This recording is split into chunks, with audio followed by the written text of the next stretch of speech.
steel. The material that built the modern world had one invention standing between ancient poverty and everything you see around you.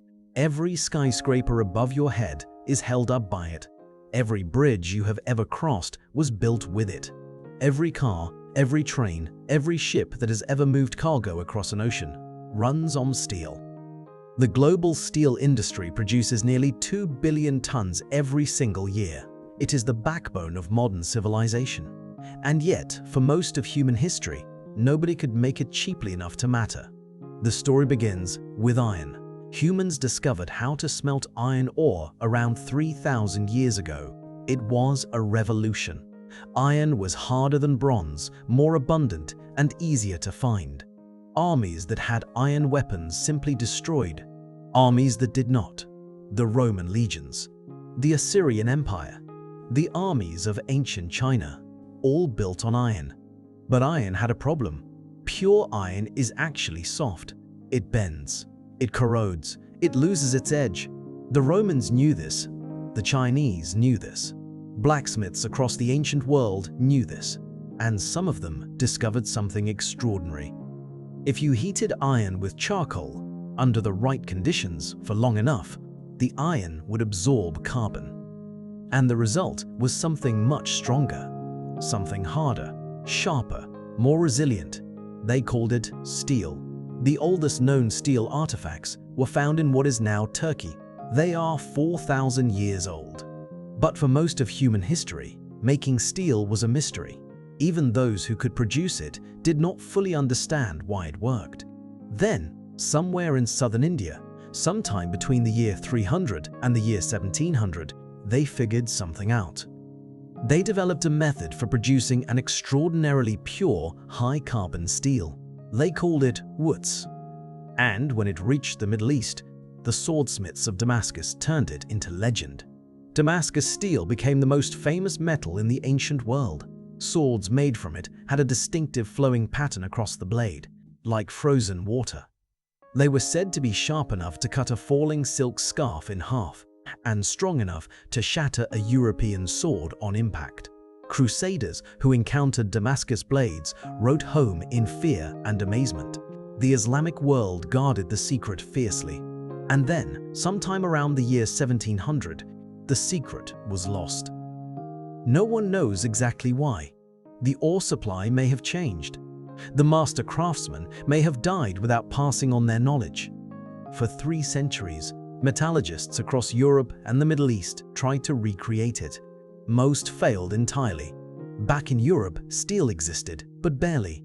Making it was slow, inconsistent, and expensive. A small amount of quality steel took weeks or months to produce. You could not build a railroad with it. You could not build a skyscraper. You could barely make enough for swords and tools. In the 1800s, as the Industrial Revolution began to reshape the world, iron was everywhere. Railways, bridges, steam engines. But iron cracked under heavy use. Iron bridges collapsed. Iron rails broke beneath the weight of trains. The world desperately needed steel. And in 1856, the answer came from an accident. Henry Bessemer was a British inventor. He had been trying to improve artillery shells for the military. During one of his experiments, he was melting pig iron in a furnace when he noticed something strange. Several pieces of iron near the air blast had not melted at all. They had been transformed.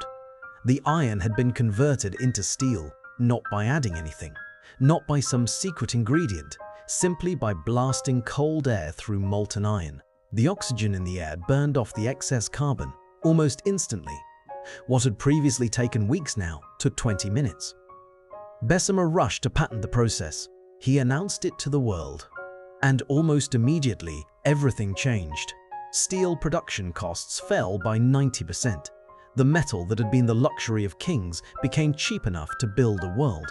The railroads of America and Europe were relayed with steel rails.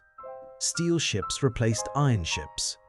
And in 1884, in Chicago, an architect named William LeBaron Jenney looked at the collapsing iron skeleton of a half-built structure and decided to try something different.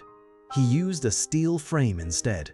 The building could go higher than any building had ever gone before. It became the first true skyscraper. The modern city was born, but the man who understood what steel meant better than anyone was a Scottish immigrant named Andrew Carnegie. Carnegie had arrived in America as a child, so poor his family could barely afford the boat ticket. By 1888, he owned the largest steel company in the world. His secret was simple.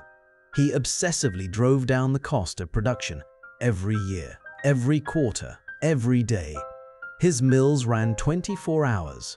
When a new technology appeared that made steel cheaper, he tore out the old equipment immediately. No hesitation. By 1901, Carnegie's steel company produced more steel than the entire nation of Britain. J.P. Morgan bought the company from him for $480 million. At the time, it was the largest business transaction in history. Carnegie became the wealthiest man on earth. And in a gesture so deliberate, it was almost theatrical. He spent the rest of his life giving it all away. He funded over 2,500 public libraries across the English-speaking world, every one of them built with steel.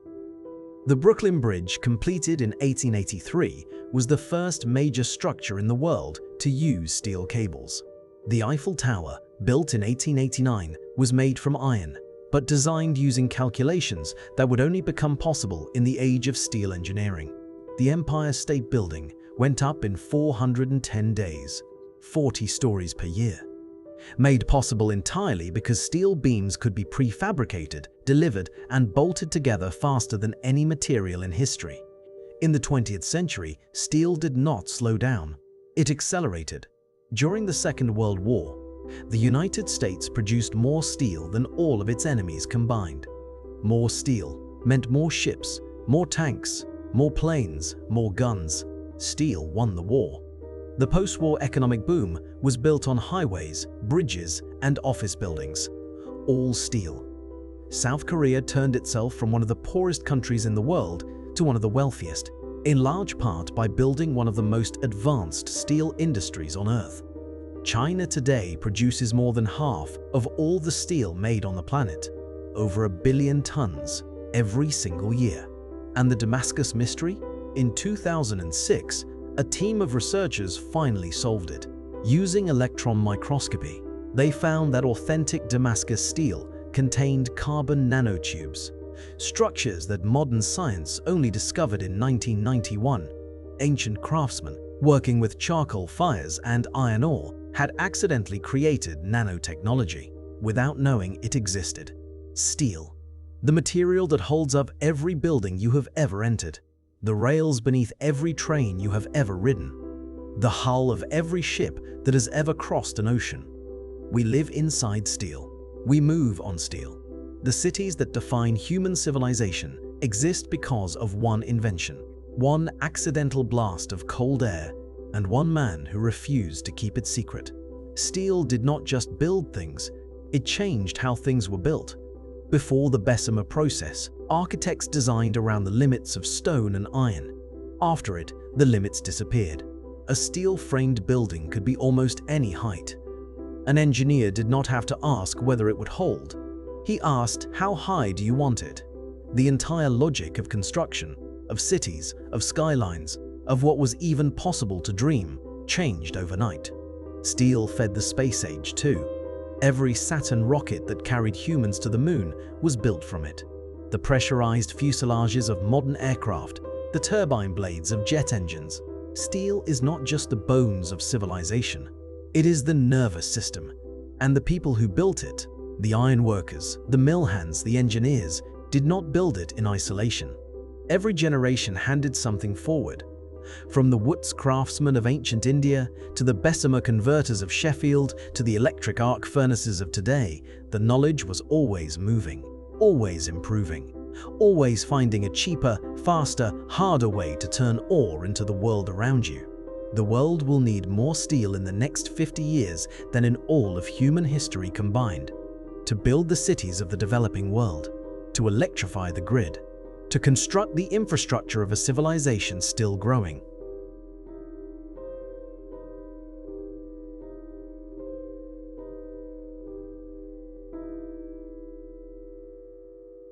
If this story gave you something, consider subscribing to Idea to Discovery. Every video, we uncover the untold origins of the things that shaped our world. The next story might surprise you even more.